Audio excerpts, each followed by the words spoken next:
Okay, after making a simple version of digital thermometer, now I upgraded a little bit better one, and as I promised in the earlier project, that I bought DHT22, and then I bought a small K30 CO2 measuring device, which I combine in one code, and actually I can see both in there.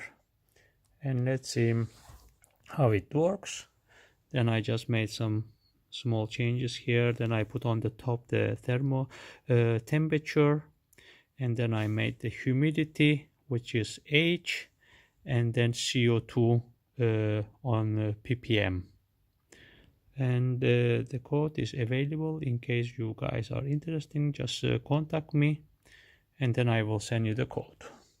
Thank you for watching, and I hope you like it.